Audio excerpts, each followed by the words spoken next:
Hello guys, welcome to my channel. आज हम करने जा रहे हैं कक्षा 12वीं की पॉलिटिकल साइंस की फर्स्ट बुक है और यह फर्स्ट चैप्टर भी है। और हम इसका फर्स्ट वीडियो पहले अपलोड कर चुके हैं। आप वहाँ अगर नहीं देखे हैं तो आप जाकर देख सकते हैं हमारे डिस्क्रिप्शन बॉक्स में।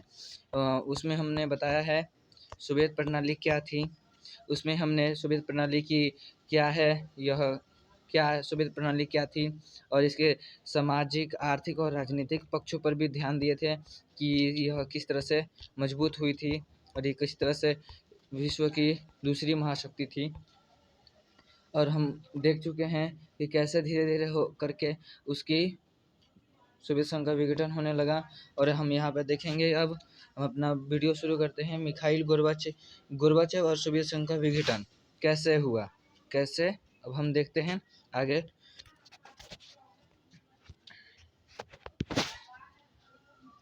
मिखाइल गोर्बाचेव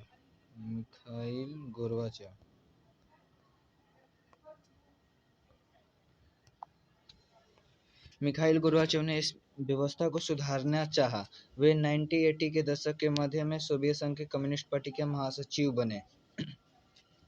मिखाइल गोर्बाचेव ने क्या किया, वो 1980 के दशक में, यानी कि वो महासचिव कब बने, यानी कि वो 1985 में महासचिव बने। किसका? सोवियत संघ का महासचिव बने। और उन्होंने क्या किया, सोवियत संघ में जो भी खराबियाँ थी, जो भी मतलब कि जनता के प्रति क्या हो रहा था, उनके प्रति भेदभाव हो रहा था, जो सोवियत संघ में नौकरशाही का शिकंजा कसता जा रहा था, उसके खिलाफ उन्होंने क्या किया, उन्होंने अपना मतलब कि अलग शासन बनाना शुरू किया। इसमें लिखा भी है। और उन्होंने कहा, और वो सोवियत संघ के पांचवे और अंतिम क्या थे, महासचिव थे, मान लीजिए राष्ट्रपति थे। और ये प्रश्न पूछता है कि किसके समय में सोवियत संघ का विघटन हो गया और कब हो गया, और इसके सोवियत संघ के अंतिम राष्ट्रपति कौन थे। तो चलिए अब देख लेते हैं आगे। सोवियत संघ की कम्युनिस्ट पार्टी के महासचिव बने। पश्चिम के देशों में सूचना और प्रौद्योगिकी के क्षेत्र में क्रांति हो रही थी। और यह पश्चिमी देशों यानी कि यूएसए में क्या हो रहा था, वहाँ पे क्रांति हो रही थी। मतलब कि एक प्रकार का दौड़ चल रहा था वहाँ पर, कि अब वहाँ पर बहुत ही अच्छी, मतलब कि पहले बता चुके हैं कि वहाँ पे बहुत ही मजबूत व्यवस्था थी जो पहली दुनिया थी, और उसकी व्यवस्था बहुत तगड़ी थी। तो इन्होंने क्या किया, इन्होंने भी सुधार करना चाहा। सोवियत संघ को इसकी बराबरी में लाने के लिए सुधार को जरूरी माना। गोर्बाचेव ने पश्चिम के देशों के साथ संबंधों को सामान्य बनाने, सोवियत संघ को लोकतांत्रिक रूप से देने और वहाँ सुधार करने का फैसला किया। इन्होंने क्या किया, इन्होंने सोचा कि पश्चिमी के देशों से अपना संबंध अच्छा बनाया जाए। जो पश्चिमी यानी यूएसए के साथ नहीं, यूएसए तो इन दोनों तो प्रतिद्वंदी थे। यूएसए के जो मतलब कि उसके साथ जो देश थे नाटो के सदस्य, अपने नाटो के सदस्य, उस समय तो 12 थे। जब बना था तो 1949 में बना था, तो उस समय तो 12 थे। लेकिन अभी इनकी संख्या 11 हो गई है, नहीं 31 हो गई है, सॉरी 31 हो गई है, 31 हो गई है। अब हम देखते हैं आगे। तो इन्होंने क्या किया, गोर्बाचेव ने उनके साथ संबंध बनाने की कोशिश की और सोवियत संघ को पश्चिम के देशों के यानी यूएसए के बराबर लाने की कोशिश किया। और इन्होंने और फिर देश के अंदर क्या किया, लोकतांत्रिक रूप से ढालने की कोशिश की। हम पहले ही बात कर चुके हैं कि सोवियत संघ में आज़ादी, अभिव्यक्ति की आज़ादी नहीं थी, यानी वहाँ पर लोकतंत्र का अभाव था। वहाँ पे किसी भी व्यक्ति को बोलने देने की आज़ादी नहीं थी, वहाँ पे नौकरशाही का शिकंजा था। यहाँ पे देखिए, सोवियत संघ लोकतांत्रिक रूप से देने और सुधार करने का फैसला किया। इस फैसले की कुछ ऐसी भी परिणतियाँ रही जिनका किसी को कोई अंदाजा नहीं था। पूर्वी यूरोप के देश सोवियत खेमे के हिस्से थे, यानी कि इनके फैसले पर कोई मतलब कि बहुत सारे इनके विरोधी हुए। देखते हैं। देश की जनता ने अपनी सरकारों और सोवियत नियंत्रण का विरोध करना शुरू कर दिया। देश की सरकार ने क्या किया, मिखाइल गोर्बाचेव ने जब क्या किया, तानाशाही नौकरशाही शिकंजे से लोकतांत्रिक रूप से देने के लिए लोकतंत्र का क्या किया, वहाँ पे नियम और कानून लागू किए। तो उससे क्या हुआ, कम्युनिस्ट पार्टी के जो नेता थे, कम्युनिस्ट पार्टी के जो नेता थे वो क्या कर रहे थे कि नहीं, हम अपना ही शासन चलाएंगे, हम ही मजबूत बनेंगे। लेकिन मिखाइल गोर्बाचेव ने क्या किया, क्या किया कि उन्होंने कहा कि नहीं, हम लोकतंत्र का शासन चलाएंगे। और यहाँ पे क्या किया, देखिए हम बताते हैं। मान लीजिए कि ये मिखाइल गोर्बाचेव हैं और ये कम्युनिस्ट पार्टी, ये इनके समर्थक इतने हैं, इनके समर्थक इतने हैं, और ये जनता है, ये अभी अभी आए हैं, भी जस्ट आए हैं, और ये इनका शासन बहुत पहले से है। तो जनता में इनके कुछ ऐसे भी सदस्य होंगे जो इनके कहने पर जनता को भड़का सके। तो जनता क्या करेगी, प्रोटेस्ट करेगी, किसके खिलाफ, मिखाइल गोर्बाचेव के खिलाफ, कि ये गलत है। लेकिन जनता भी चाह रही थी, लेकिन ये इधर से क्या कर रहे थे कि मजबूर कर रहे थे कि नहीं, तुम लोग इनका विरोध करो। तो इससे उनकी व्यवस्था और चरमरा गई। गोर्बाचेव के शासक रहते सोवियत संघ ने ऐसी गड़बड़ियों में उस तरह का हस्तक्षेप नहीं किया जैसे अतीत में होता था। मतलब कि गोर्बाचेव के आने के बाद जो मतलब गड़बड़ियाँ हुई, उससे पहले अतीत में नहीं थी, पहले नहीं हुई थी। पूर्वी यूरोप की साम्यवादी सरकारें एक के बाद एक गिर गईं। यानी कि मैंने पहले वीडियो में बताया था कि जो वार्सा संधि थी उसमें 8 देश थे जो सोवियत संघ के सहायक थे।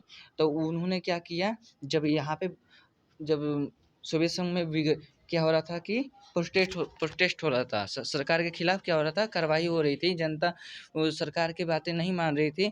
तो साम्यवादी खेमे के जो देश थे, यूरोप के जो देश थे, उनकी उनकी उनके यहाँ भी जनता ने क्या किया, उनका भी विरोध किया, और वहाँ की सरकार गिर गई और नई सरकार आई, जिससे वहाँ पे क्या हुआ, वहाँ पर क्या हुआ गया कि वहाँ पे साम्यवादी सरकारें गिर गई। सोवियत संघ के बाहर हो रहे इन परिवर्तनों के साथ, अब चलिए आगे देखते हैं। सोवियत संघ के बाहर हो रहे इन परिवर्तनों के साथ साथ अंदर भी संकट गहरता चला रहा था और इससे सोवियत संघ के विघटन की गति और तेज हो गई। गोर्बाचेव ने देश के अंदर आर्थिक राजनीतिक सुधारों और लोकतांत्रिक की नीति चलाई। इन सुधार नीतियों का कम्युनिस्ट पार्टी के नेताओं द्वारा विरोध किया गया। तो हम देख सकते हैं कि यहाँ पर बाहर तो हो ही रहा था, क्या कर रहे थे यूरोप के देश, अब समय वर्षा संधि को ख़त्म कर रहे थे, सोवियत संघ का विघटन अब उसके साथ नहीं दे रहे थे। और बाहर तो यूँ हो ही रहा था देश के बाहर, और अब सोवियत संघ के अंदर भी हो रहा था क्या, कि जो मिखाइल गोर्बाचेव ने आर्थिक, राजनीतिक और लोकतांत्रिक सुधार नीति अपनाई है और चलाई है, तो उनका विरोध क्या कर रहे थे, कम्युनिस्ट पार्टी के नेता कर रहे थे, जिनकी वजह से सत्ता और प्रशासन बहुत कमज़ोर हो गई। 1991 में एक तख्ता पलट भी हुआ। कम्युनिस्ट पार्टी से जुड़े गर्मपंथियों ने इसे बढ़ावा दिया था। क्या हुआ, 1991 में एक तख्ता पलट हो गया। जो कम्युनिस्ट पार्टी के नेता थे, जो पहले नेता थे, मिखाइल गोर्बाचेव के आने से पहले जो नेता थे, वही सब प्रोटेस्ट करवा रहे हैं अभी भी। तो वो उनका एक गर्म दल बना और उन्होंने क्या किया, इसे और बढ़ावा दिया। ठीक है, तब तक जनता को स्वतंत्रता का स्वाद मिल चुका था और वे कम्युनिस्ट पार्टी के पुरानी संगत वाले शासन में नहीं जाना चाहते थे। अब क्या हुआ कि जो जनता थी, अब उसको लग चुका था कि हमें ऐसे नहीं जीना है, हमें आज़ादी की जीवन चाहिए, हमें 2 रोटी खाना है पर सुकून से खाना है, हमें बाहरी से ऑर्डर देने वाला ना हो। तो अब क्या कर रही है जनता भी, इसका विरोध कर रही है। अब देखते हैं हम यहाँ पे, अब हम आगे देखेंगे। वे कम्युनिस्ट पार्टी के पुरानी रंगत वाले शासन में नहीं जाना चाहते थे। अब वो पुरानी वाले मतलब कि कम्युनिस्ट पार्टी के शासन में नहीं जाना चाहते थे। ये बोरिस येल्सिन, इनका नाम येल्सिन नहीं है, बोरिस येल्सिन ने इस तख्ता पलट के विरोध में महत्वपूर्ण भूमिका निभाई और वे नायक भी रहे तरह उभरे। बोरिस येल्सिन ने क्या किया, बोरिस येल्सिन ने लोगों का साथ दिया और वे नायक बने किसके, इस विरोध के, कि कम्युनिस्ट पार्टी के विरोध के एक नायक रहे। रूसी गणराज्य ने जहां बोरिस येल्त्सिन ने अपना आम चुनाव जीता था। देखिए, जो बोरिस येल्त्सिन थे वो रूस के जो 15 गणराज्यों में टूट चुका है, 15 गणराज्यों में टूट चुका है। देखिए यहाँ पे लिखा है कि यह व्यवस्था लड़खड़ाई और अंततः ठहर सी गई, अब इसका अस्तित्व मिट चुका है।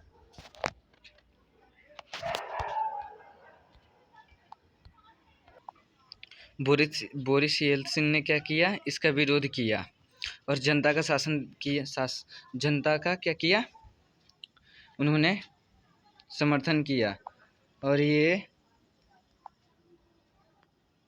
रूस के 1991 से लेकर 1990 तक के राष्ट्रपति रहे हैं।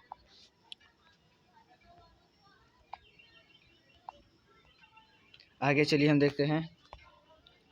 फिर हम यहाँ से देखेंगे सन 1991 के दिसंबर में येल्त्सिन के नेतृत्व में सोवियत संघ के 3 बड़े गणराज्य रूस, यूक्रेन और बेलारूस ने सोवियत संघ की समाप्ति की घोषणा की। शीत युद्ध का अंत कब हुआ था, 1991 में। क्यों? क्योंकि सोवियत संघ का विघटन हो गया। सोवियत संघ का विघटन हो गया यानी कि विश्व में किसकी प्रभुता हो गई, अमेरिका की प्रभुता हो गई। अब तो क्या हो गया, यहाँ पे 3 गणराज्य अलग हो गए हैं, मतलब कि यहाँ पे केवल अब अमेरिका का वर्चस्व रहेगा। और इसी समय क्या हुआ कि सभी का विघटन हो गया, सोवियत संघ का विघटन हुआ, शीत युद्ध खत्म ही हो गया। देखिए यहाँ पे दिया है,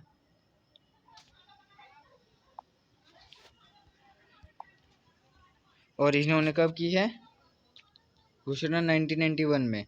कम्युनिस्ट पार्टी प्रतिबंधित हो गई और परिवर्तित सोवियत गणराज्यों ने पूंजीवादी तथा लोकतंत्र को अपनाकर अपना आधार बनाया। फिर जो गणराज्य टूटे तो उन्होंने क्या किया, अब अमेरिका का वर्चस्व हो गया, साम्यवादी और समाजवादी से खेमा खत्म हो गया।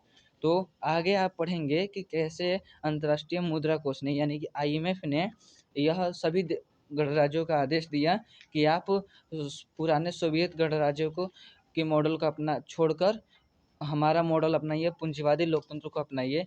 तो उसी आधार पर यह आप नेक्स्ट चैप्टर में पढ़ेंगे, इसके नेक्स्ट चैप्टर में ही, जबकि CBSE सिलेबस में है। आगे देख लेते हैं। साम्यवादी सोवियत गणराज्य के विघटन की घोषणा और स्वतंत्र राज्यों के Rashtrakuta common of independent state का गठन बाकी गणराज्यों, खासकर मध्य एशियाई गणराज्यों के लिए बहुत आश्चर्यचकित करने वाला था।